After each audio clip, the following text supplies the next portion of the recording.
Deep fry खाना America वालों की सबसे बड़ी पहचान है। मतलब यार, अमेरिकन स्टेट फेयर में जो हाथ में आए उसे डीप फ्राई करके खा डालते हैं।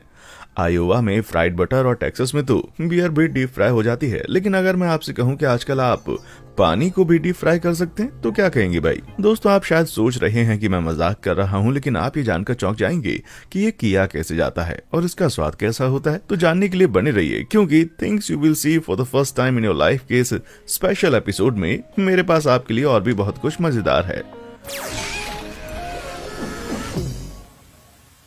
भाई, ये याद रखना जरूरी है कि ब्रह्मांड की एक बड़ी तस्वीर को देखते हुए हम अक्सर भूल जाते हैं कि हम खुद कितने छोटे हैं। हम जहां खड़े हैं वहां से हमारे आसपास की दुनिया हमें शांत और सुकून भरी दिखाई दे सकती है। पृथ्वी हर दिन अपने एक्सिस पर घूम रही है, जिससे सनराइज और सनसेट इस दुनिया में हमारी डेली लाइफ का हिस्सा बन गए।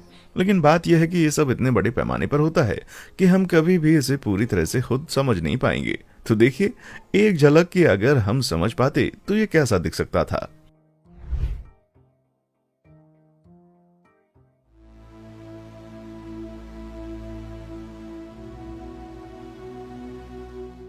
इस अद्भुत वीडियो को जुलाई 2020 में अमेरिका के ओरेगन में क्रेटर लेक नेशनल पार्क में सैन फ्रांसिस्को स्थित एक फोटोग्राफर एरिक ब्रुमेल द्वारा स्टेबलाइज्ड टाइम लैप्स तकनीक का इस्तेमाल करके बनाया गया था। हम जानते हैं कि मिल्की वे वो कॉन्स्टेलेशन है जिसमें हमारा सोलर सिस्टम समाया हुआ है। इस वीडियो में उसे नाइट स्काई के सेंटर में स्टेबलाइज कर दिया गया है ताकि हम पृथ्वी के रोटेशन को इमेजिन कर सकें।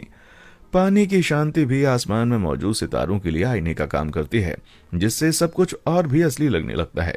लेकिन ये काला जादू असल में काम कैसे करता है? ये सब इक्वेटोरियल माउंटेन के नाम से जाने जाने वाली एक छोटी सी डिवाइस का कमाल है। सीधे शब्दों में कहें तो इक्वेटोरियल माउंट में एक रोटेशनल एक्सिस होता है जो पृथ्वी के रोटेशनल एक्सिस के पैरेलल ही होता है। इस डिवाइस पर ब्रुमेल का सोनी A7S कैमरा अटैच्ड है, जिससे ये किसी सेलेस्टियल ऑब्जेक्ट पर फिक्स रहने में मदद करता है, जबकि इक्विपमेंट खुद अर्थ के रोटेशन के साथ उसी स्पीड में घूमता रहता है, कैमरा को हिलाए बिना। इससे स्काई का व्यू एकदम स्टेबलाइज्ड मिलता है। अगर आप सोच रहे हैं कि इसे इस हाई फाई कैमरा के बजाय किसी सिंपल कैमरा से शूट किया गया होता तो ये कैसा दिखाई देता, तो भाई ये कुछ इस तरह से दिखाई देता। रोटेशन की ये सारी बातें सुनकर क्या किसी और को भी चक्कर आ रहे हैं? तो समय निकालकर उन लाइक और सब्सक्राइब बटन्स को भी दबाकर अपने दिमाग को थोड़ा सा लेवल अप ही कर लो यार, ताकि उन्हें भी थोड़ा प्यार मिल जाए। मेरा वादा है कि बदले में आपके दिमाग को अजीब और दिलचस्प कंटेंट से मैं घुमा कर रख दूंगा और आप इसके बारे में सबसे पहले जान सकेंगे। तो चलिए फिर से लौटते हैं। दोस्तों, अगर मैं आपसे दुनिया के कुछ सबसे दुर्लभ जानवरों के नाम पूछूं तो आप क्या कहेंगे? शायद सुमात्रा राइनो या अमूर तेंदुए का नाम आपके दिमाग में सबसे पहले आएगा, है ना? लेकिन ऐसे बहुत से जानवर हैं जिनके बारे में पता लगाने के लिए आपको कड़ी मेहनत करनी पड़ेगी। उनमें से एक मूस प्रजाति का हिरण है। आप शायद सोचते हैं कि मूस का दिखना आम बात है, लेकिन मैं किसी ऐसे वैसे मूस के बारे में बात नहीं कर रहा हूं।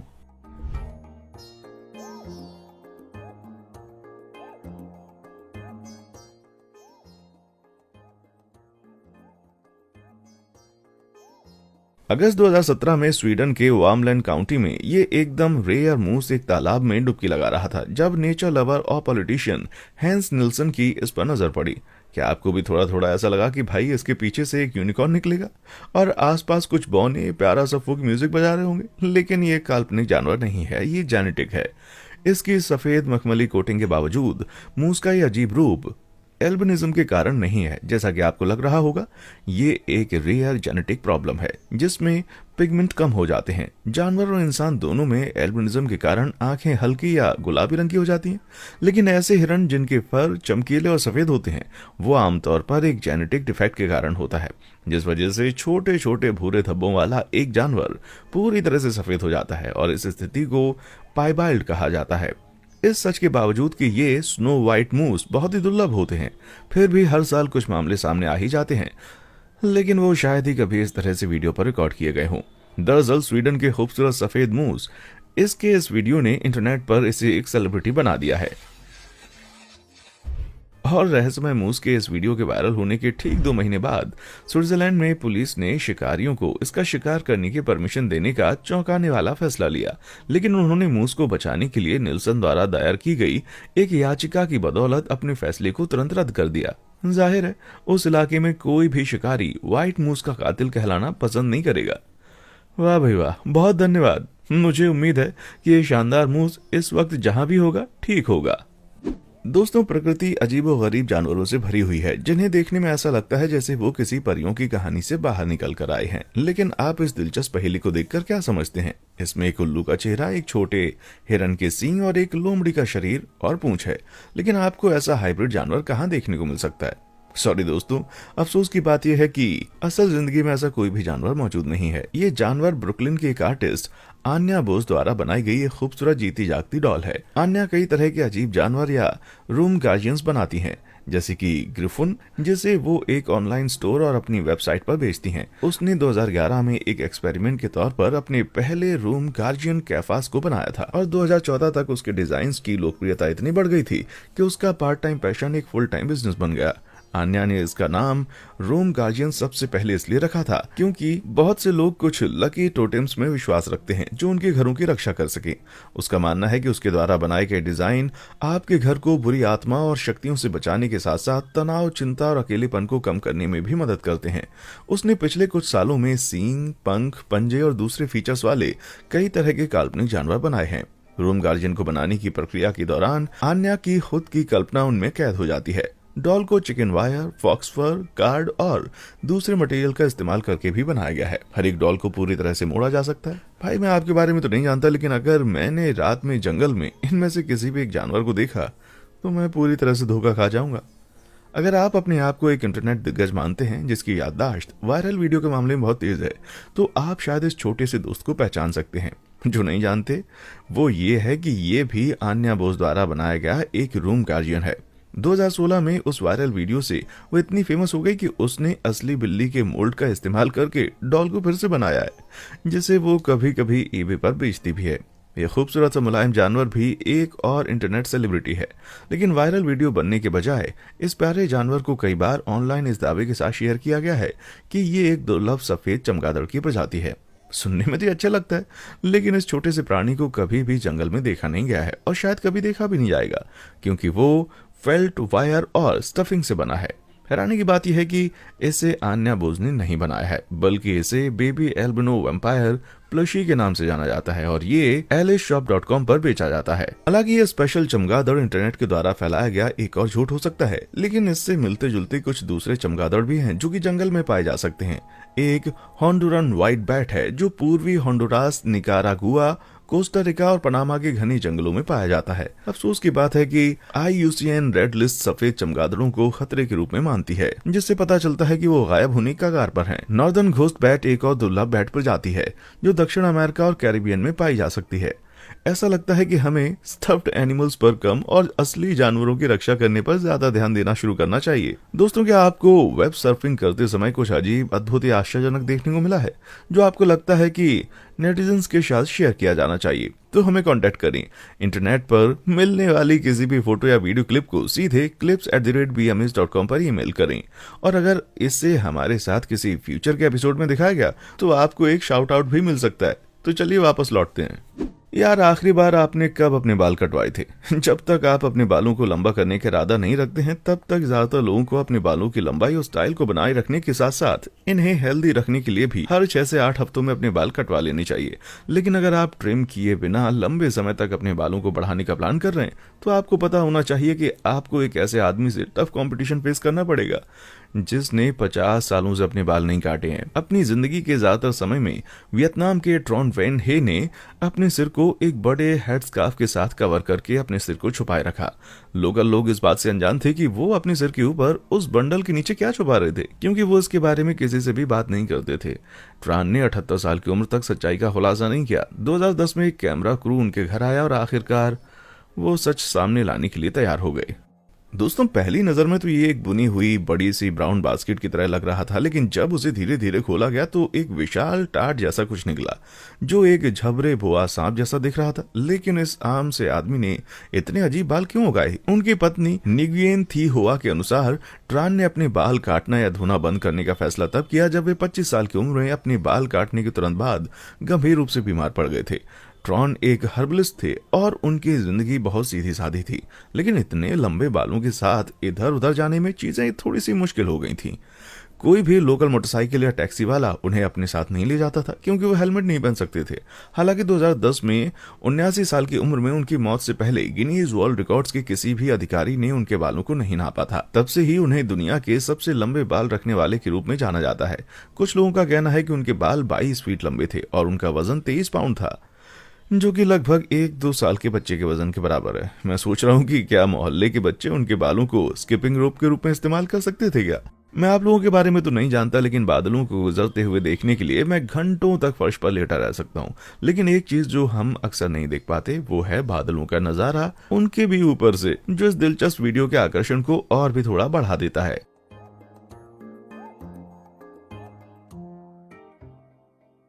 German travel photographer Andre Alexander ने ऑस्ट्रिया में बादलों के इस बहुत बड़े समुद्र को रिकॉर्ड किया। आपकी भी इच्छा हो रही है ना इसमें डुबकी लगाने की? American music of natural history द्वारा की गई एक रिसर्च के अनुसार इस समय दुनिया में पक्षियों की 18,000 अलग अलग प्रजातियां हो सकती हैं। एक बार में इतने सारे पक्षियों पर नजर रखना किसी के लिए भी मुश्किल होगा भाई। यही वजह है कि मैं शर्त लगा सकता हूँ कि आपने इस तरह का कुछ भी पहले नहीं देखा होगा।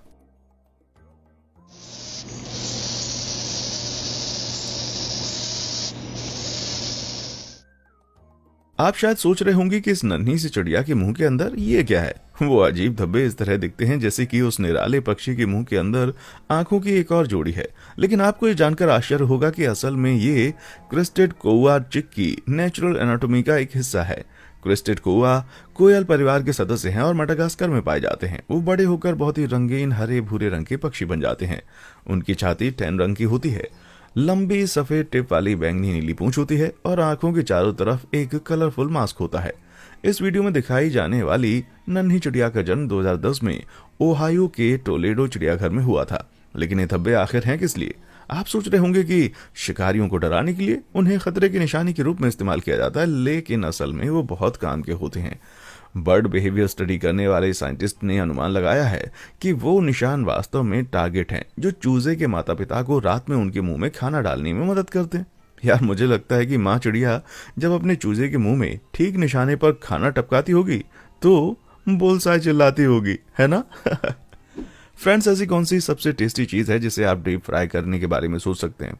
शुद्ध सादा पानी शायद आखिरी चीज है जो आपके दिमाग में आ सकती है, लेकिन इसका मतलब ये नहीं है कि ऐसा किया नहीं जा सकता। 2016 में एक क्रिएटिव शेफ जोनाथन मार्कस ने खुद को चैलेंज करते हुए एक सबसे बेस्वाद डिश बनाने का फैसला किया जिसे पहले किसी ने कभी भी ना चखा हो। तो पेश है deep fry ball of water. यार ये कैसे पॉसिबल है? ये जानने के इंतजार में क्या किसी और का भी सिर दर्द कर रहा है? ये सब स्फेरिफिकेशन नाम के एक मेथड और कैल्शियम एलिग्नेट नाम के एक जिलेटिनस पदार्थ पर डिपेंड करता है। इस पदार्थ में कैल्शियम क्लोराइड और सोडियम एलिग्नेट शामिल हैं।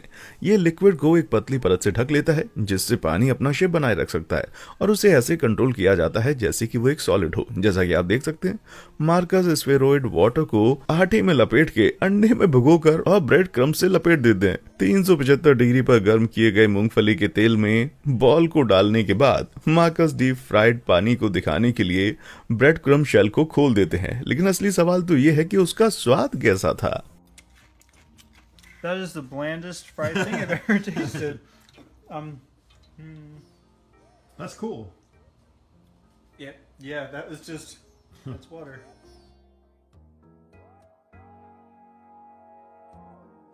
जैसे कि इस वीडियो में बड़े शान से वो कहते हैं कि इसका स्वाद उतना ही बोरिंग है जितना आप इमेजिन कर सकते हैं। इसलिए मुझे तो यही लगता है भाई कि डीप फ्राइड वाटर फिलहाल तो लोगों की पसंदीदा डिश नहीं बन सकती, लेकिन स्फेरिफाइड वाटर का इस्तेमाल दूसरे तरीकों से भी किया जा सकता है। दरअसल स्टार्टअप कंपनी ऊहो स्फेरिफाइड वाटर को प्लास्टिक की पानी की बोतल्स के इको फ्रेंडली ऑप्शन के रूप में इस्तेमाल करने पर विचार कर रही है। इस्तेमाल के बाद मेम्ब्रेन को फेंकने के बजाय आप इसे सीधे अपने मुंह में डालकर उसे खा सकते हैं। क्या आपने पहले कभी असली मोती देखा है? तो दोस्तों, इसे पाने के लिए आपको एक परफेक्ट ओएस्टर ढूंढना होगा, या इसके बजाय आप इसे एक गुफा के अंदर जाकर भी ढूंढ सकते हैं। जी हाँ दोस्तों, आपने बिल्कुल सही सुना, गुफाओं में कभी कभी मोती बनते हैं। लाइमस्टोन की गुफाओं में पाई जाने वाली एक छोटी सर्कुलर कंपोजिशन को केव पर्ल के रूप में जाना जाता है। लेकिन वो बनती कैसे है? ये सब तब शुरू होता है जब एक गुफा में टपकने वाला पानी कार्बन डाइऑक्साइड छोड़ता है जिससे कैल्साइट बनता है। अगर पानी बहुत तेजी से बहता है और स्टेलेग्माइट बनाता है तो पदार्थ का एक कण रेत के एक दाने की तरह कैल्साइट से कवर हो जाता है। करंट के कारण कण घूमने लगता है, जिससे चारों तरफ समान रूप से कैल्साइट से कवर हो जाता है। लगभग वैसे ही जब आप एक पहाड़ से नीचे रोल करते हुए स्नोबॉल बनाते हैं। समय के साथ इस तरह से बनने वाली कॉन्सेंट्रिक लेयर्स लगभग उसी तरह होती हैं जैसे बायोलॉजिकल पर्ल एक मोलस्क के अंदर बनते हैं। इस बार फर्क सिर्फ इतना है कि ये सब एक गुफा के अंदर हो रहा है। मैक्सिको में द केव ऑफ मार्बल्स और न्यू मैक्सिको में कार्ल्सबैड कैवर्न्स में द रूकरी ऐसी दो गुफाएं हैं जिनमें बड़ी संख्या में मोती बिखरे हुए हैं। आजकल गुफाओं से किसी भी चीज को हटाना गैर कानूनी है, लेकिन एक समय में कार्ल्सबैड में केव पर्ल इतने ज्यादा हुआ करते थे कि उन्हें मेहमानों को गिफ्ट के रूप में दिया जाता था। दुनिया की अधिकतर खूबसूरत चीजें प्रकृति की देन है, लेकिन भाई हम अक्सर भूल जाते हैं कि प्रकृति भयंकर तबाही भी मचा सकती है। बेकाबू मौसम अनगिनत जिंदगियों को बर्बाद करने और इमारतों को तबाह करने की क्षमता रखता है। लेकिन क्या आपने पहले कभी सड़क के पूरे हिस्से को उठकर इस तरह से रिलोकेट होते हुए देखा है? मुझे पता है कि आप क्या सोच रहे हैं। विल ई कोएट को लगता है कि वो इस तरह से रास्ते को बदल रहा है लेकिन ये अभी भी रोड रनर को पकड़ने के लिए काफी नहीं है। लेकिन भाई इस विचित्र घटना के पीछे किसी कार्टून कोयोट का हाथ नहीं था। ये शानदार तस्वीर बहामास में ली गई थी और ये तस्वीर इस बात का सबूत है कि आइलैंड लाइफ सिर्फ कॉकटेल और धूप के मौसम का मजा लेने के लिए नहीं है। ये सड़क तूफान डोरियन का शिकार थी। असल में तूफान डोरियन अगस्त के अंत और सितंबर 2019 की शुरुआत में बहामास से टकराया था और इन आइलैंड से टकराने वाला ये अब तक का सबसे शक्तिशाली और खतरनाक साइक्लोन था। तूफान के दौरान हवाएं 185 मील प्रति घंटे की तेज रफ्तार से चली। शायद सड़क अभी अभी बनी थी और तूफान आने से पहले वो मजबूती से चिपक नहीं पाई थी। भाई आप चाहे जो समझे, लेकिन ये प्रकृति की ताकत की एक भयानक चेतावनी है। दोस्तों, आपको द सिम्पसन्स का वो एपिसोड याद है जहां मिस्टर बर्न्स नाम का एक अजीब चमकता हुआ एलियन जंगल से बाहर निकलता है? अगर मैं आपसे कहूं कि आपके साथ भी कुछ ऐसा हो सकता है तो बस आपका ग्लो नियोन हरे रंग के बजाय रेनबो कलर का होगा। आप माने या ना माने, ये डरावनी सी दिखने वाली आकृतियां कब्र से निकले किसी भूत या दूर के किसी प्लेनेट से उतरे चमकते हुए एलियंस की नहीं है। ये एक प्राकृतिक घटना है जिसे ब्रोकन स्पेक्टर के रूप में जाना जाता है। इस घटना का नाम ब्रोकेन के नाम पर रखा गया था, जो जर्मनी के हार्ज पहाड़ों की एक चोटी है जहां इसे पहली बार 1780 में देखा गया था। सीधे शब्दों में कहें तो ब्रोकेन स्पेक्टर एक पर्वतारोही की परछाई है जो कि कोहरे के जरिए आगे की तरफ प्रोजेक्ट होती है। ये तब होता है जब सूरज ढल रहा होता है और उस ऑब्जर्वर के पीछे से चमकता है, जो एक रिज या पीक के नीचे धुंध या कोहरे को देख रहा होता है। लाइट कोहरे के जरिए उसकी परछाई को प्रोजेक्ट करती है, जो बहुत ज्यादा बड़ी दिखाई देती है। ऑब्जर्वर के पास इसके शेप को जज करने का कोई रियल रेफरेंस पॉइंट नहीं होता। एक रिंग की तरह इमेज को घेरने वाले इस रंगीन बैंड को ग्लोरी के नाम से जाना जाता है। ये बादलों में पानी की बूंदों द्वारा सूरज की रोशनी के डिफ्रैक्शन के कारण होते हैं, ठीक उसी तरह जैसे आसमान में इंद्रधनुष दिखाई देता है। यार, अगर पहाड़ पर चढ़ाई करते हुए किसी का सामान ब्रोकन स्पेक्टर इफेक्ट से हो जाए तो वो पक्का उसे येती समझकर अपने दोनों हाथ हवा में उठा लेगा और गिड़गिड़ाएगा कि मैं यहाँ किसी गलत नियत से नहीं आया हूँ देवता। जिन लोगों ने फाइनल डेस्टिनेशन फिल्म देखी है वो जानते हैं कि कभी कभी जिंदगी बहुत अजीब साजिशें कर सकती है। बेशक हमेशा के लिए डर में रहना जीने का एक अच्छा तरीका नहीं है। जब नीदरलैंड में एक मेट्रो ट्रेन सोमवार 2 नवंबर 2020 को रॉटरडैम के बाहर एक स्टेशन पर स्टॉप ब्लॉक को पार करने के बाद पटरी से उतर गई तो ड्राइवर ने सोचा कि शायद उसे अगली आने वाली फिल्म में लिया जाएगा। शुक्र है कोई भी घायल नहीं हुआ, क्योंकि हैरत अंगेज तरीके से एक विशाल प्लास्टिक व्हील की मूर्ति ने सभी को बचा लिया। जी हाँ, मेट्रो के ड्राइवर को कोई चोट नहीं आई। ट्रेन मूर्ति की प्लास्टिक की पूंछ के सहारे जमीन से 32 फीट से ज्यादा ऊपर अपना बैलेंस बना रही थी। एलिवेटेड मेट्रो लाइंस के नीचे पानी से निकलने वाली 2 पूंछों का स्कल्पचर बनाने वाले मार्टिन स्टूजिस ने कहा कि वो ये सुनकर चौंक गए कि स्कल्पचर को कोई नुकसान नहीं पहुंचा। इस आर्टवर्क को 2002 में रॉटरडैम के बाहरी इलाके में स्पिचकेनिस में डी एकर स्टेशन द्वारा बनाया गया था। इसे रीइंफोर्स्ड पॉलीमर का इस्तेमाल करके बनाया गया था। जैसा कि आप इमेजिन कर सकते हैं कि ये किसी चमत्कार से कम नहीं था कि स्कल्पचर लगभग 20 सालों तक खड़े रहने के बाद भी पूरे मेट्रो ट्रेन का वजन उठा पाने में सक्षम था। ये पूरी तरह से पता नहीं चल पाया कि ट्रेन की पटरी से उतरने का कारण क्या था, लेकिन शायद ये कहना ठीक रहेगा कि इसे साल 2020 में हुई सबसे विचित्र घटनाओं की लिस्ट में जरूर जोड़ा जा सकता है। दोस्तों, जब आप इस फोटो को देखते हैं तो आपको क्या नजर आता है? बेकन की स्टिक्स, सीके हुए तरबूज या मूली, या किसी तरह की कोई अजीब जड़ वाली सब्जी? अगर आपको लगता है कि ये इनमें से कुछ है तो आप गलत हैं। इन स्नैक्स को रोडोक्रोसाइड स्टेलेक्टाइट्स के रूप में जाना जाता है और इन्हें खाना सख्त मना है। अगर आप नहीं जानते कि इसका क्या मतलब होता है तो रोडोक्रोसाइड एक मैग्नीज कार्बोनेट मिनरल है जो गुफाओं में स्टेलेग्माइट्स के रूप में अपने यूनिक फॉर्मेशन के लिए जाना जाता है। इन फॉर्मेशन को डेवलप होने में हजारों नहीं सैकड़ों साल लग सकते हैं। आमतौर पर उन्हें तोड़कर इस तरह से काटने के लिए मना किया जाता है, लेकिन एक एक्सेप्शन है। नॉर्थ वेस्टर्न अर्जेंटीना में स्थित कैपिलेटास माइनिंग डिस्ट्रिक्ट को खास तौर पर रोडोक्रोसाइट स्टेलेक्टाइट्स की माइनिंग के लिए इस्तेमाल किया जाता है। अलग अलग मौसम में पानी के बहाव के कारण गुफा की छत पर शानदार स्टेलेक्टाइट्स बनते हैं। ये मैंगनीज युक्त पत्थरों के टपकने और गिरने के कारण बनता है, जिसकी वजह से गुलाबी, लाल और भूरे रंग की सर्कुलर लेयर्स बनती हैं। 10,000 फीट की ऊंचाई पर स्थित ये खदान अब हर साल लगभग 100 से 200 टन मटेरियल का उत्पादन करती है। एक बार जब रोडोक्रोसाइट स्टेलेक्टाइट्स को काटकर पॉलिश कर दिया जाता है तो उन्हें दुनिया भर के ज्वेलर्स और कलेक्टर्स को बेच दिया जाता है। एक बात तो पक्की है कि वो खाने लायक नहीं है। तो दोस्तों, इनमें से कौन सी चीज देखकर आपकी आंखें फटी की फटी रह गईं? मुझे नीचे कमेंट सेक्शन में आकर बताएं। अगर आपको कुछ और भी ऐसी शानदार चीजें देखने की इच्छा है तो फटाफट इस सीरीज के पिछले एपिसोड देख डालो यार। और हाँ, clips@bms.com पर मुझसे कांटेक्ट करना मत भूलना। देखने के लिए शुक्रिया।